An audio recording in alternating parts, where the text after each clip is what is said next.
this is a plot which is well sponsored by these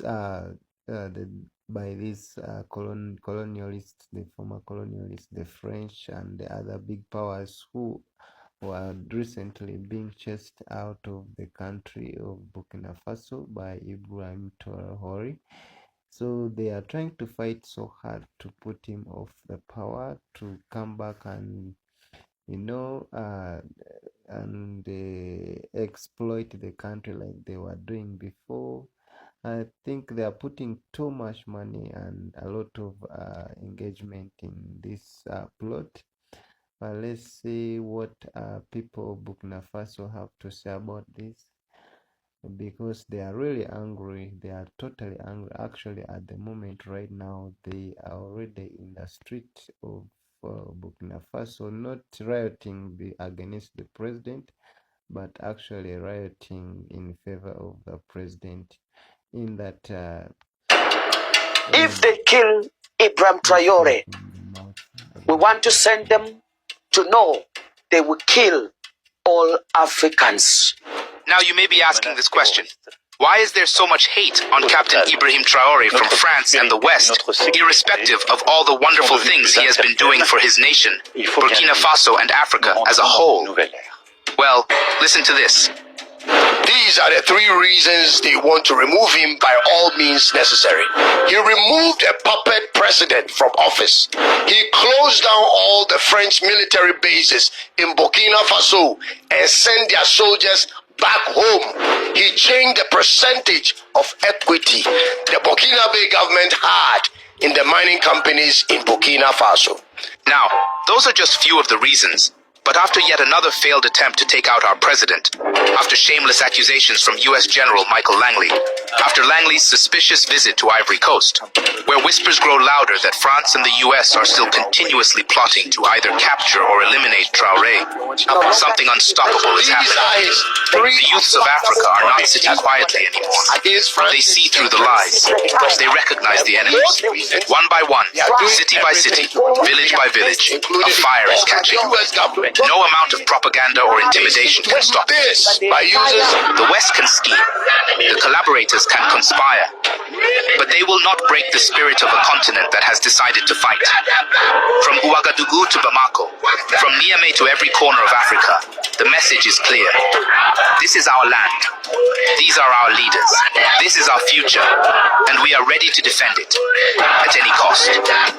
Now, before we get to listen to these fierce words from Dennis Wanjala, an African activist from Kenya, I would like to inspire you first with what Wode Maya, one of Africa's most influential YouTubers, actually witnessed and shared in Burkina Faso while there.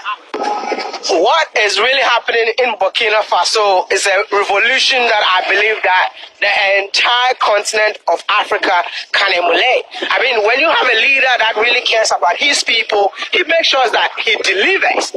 Guess what? Will you believe if I tell you that the entire country of Burkina Faso could only boast of 3,000 kilometers paved road from independence till now? Will you believe me? Will you believe me? I mean, a country called Botswana could boast of 3,000 kilometers when the British left them. But the French left, a government came to power.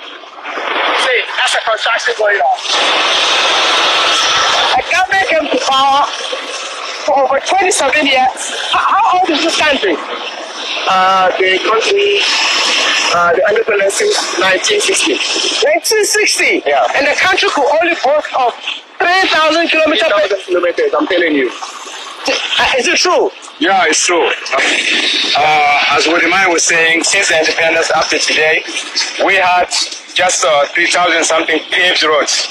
But now, with the coming of Traore, they are planning to pave 5,000 kilometers per year. This is insane. This is unbelievable. How are they achieving that? Yeah, they bought all the equipment because the government doesn't want anymore to let any company be in charge of this. So they bought all the equipment to do it by itself. The government is in charge of building all those roads that you can see. That's crazy, man. Yeah. As you guys, maybe some of you saw the equipment coming from Ghana. Okay. People made a lot of videos about it. So the equipment are here. The government is taking care of constructing or building the roads, because sometimes they give it to private companies and they take forever to finish some roads. So the government is now taking care of building the roads with their own equipment and everything. So that's what's happening. And one of the most exciting thing about this whole road construction in Burkina Faso, the fact that the government bought all the equipment, trained the youth to operate this equipment. So literally, it's the people of Burkina Faso building the country for the people of this beautiful country. The country is under construction. Burkina Faso indeed is under construction, because I am here and I'm seeing roads being constructed. I am here and I'm seeing factories being built. I am here. So those are the reasons that is making these countries to fight so hard, so that they can actually come back and take Africa back to where they used to have it, because they are used with Africa, whereby they compromise the president, they compromise the people, and then they start exploiting them maximally, in that they can take every mineral and they enrich their countries, and they leave the Africans very poor. They leave the citizens of that country very poor.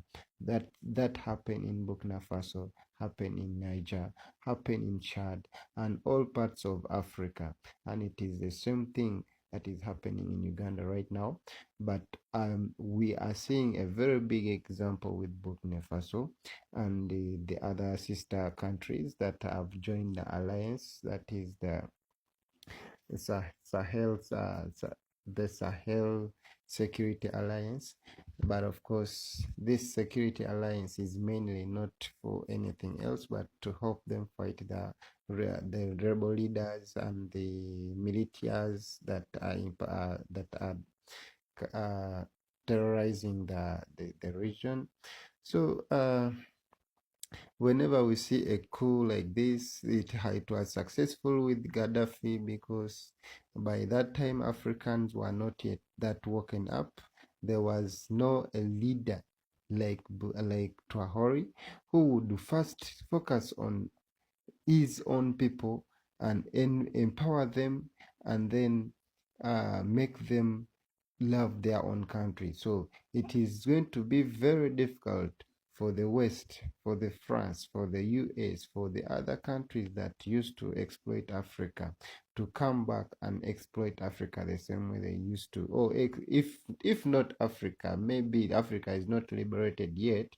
We talk about other countries like Uganda, not yet liberated, but we are looking at a country that is already liberated, like Burkina Faso, Niger, and Mali, and Chad, and the rest of the country. They are actually liberated from this colonialism.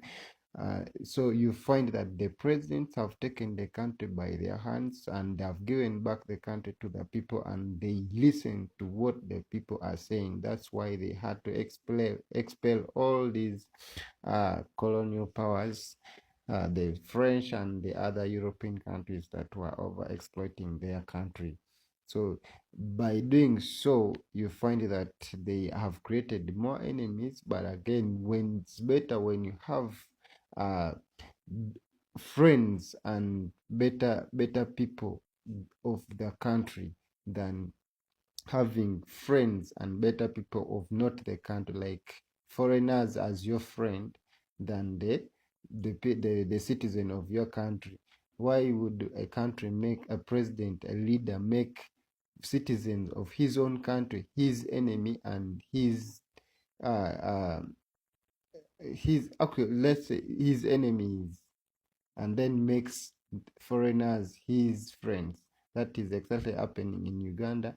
So it was happening in these countries that we are seeing here, the Burkina Faso and the rest. But by taking over and forming this alliance and the coming of Traore that disappeared, and we are very sure that Burkinabés are trying to live a better life, though in poverty. So that is basically what is happening there. That's why we see a lot of coups and a lot of, because they have been successful really in the whole area of Africa with coups, and they take over government. After taking over government, they take over the country, then they take over resources, they topple the country. At the end of the day, they exploit, they extract resources for free. Actually for free. If there is anyone benefiting, it must be a puppet government or a puppet president that is in existence governing that country. So as we see, this is happening in all parts of Africa. We are very happy that in Burkina Faso, it's enough is enough, and everyone is saying enough is enough. So thank you guys for hearing this update, and that is actually enough for tonight. God bless you.